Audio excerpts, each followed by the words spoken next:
Start with a question.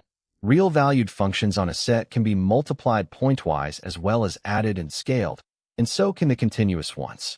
With 3 operations available, why bother with vector spaces, which have only 2? Because the most important mappings are exactly the ones that preserve those 2. The book's example is the integral. It sends sums to sums and multiples to multiples, but it does not preserve products at all, since the integral of a product is not the product of the integrals. Another is the map sending a triple to a pair, each entry a combination of the 3 coordinates. Whether a linear system can be solved is essentially the theory of such maps. So we study vector spaces partly to study the maps that preserve their operations. The definition follows. A mapping from V to W is a linear transformation if it sends sums to sums and scalar multiples to scalar multiples.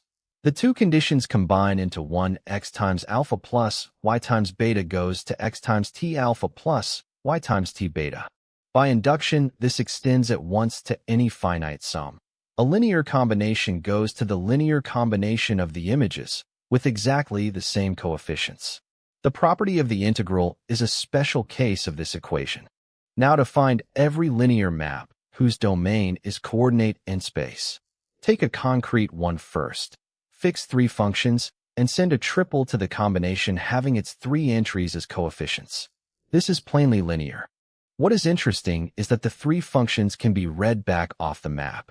Feed in the vector with a 1 in the jth place and zeros elsewhere, and out comes the jth function.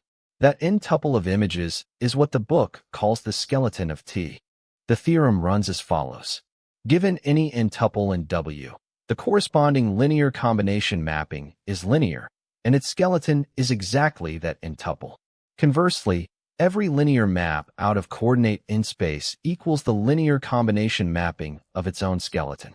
Both halves are short. Linearity repeats the previous episode's argument. For the skeleton, feeding in the jth unit vector leaves only the jth term. Conversely, any vector is a combination of unit vectors, so applying t and using linearity gets us back. Put another way, the correspondence from n-tuples in W to linear maps from coordinate in space into W is a bijection, and its inverse is taking the skeleton. The 2 sides carry exactly the same information. The book calls this a tremendously important theorem, simple though it may seem, and urges the reader to fix it in mind. The word skeleton stays with us for the first 3 chapters. The next episode starts from its simplest case, when the codomain is the real line.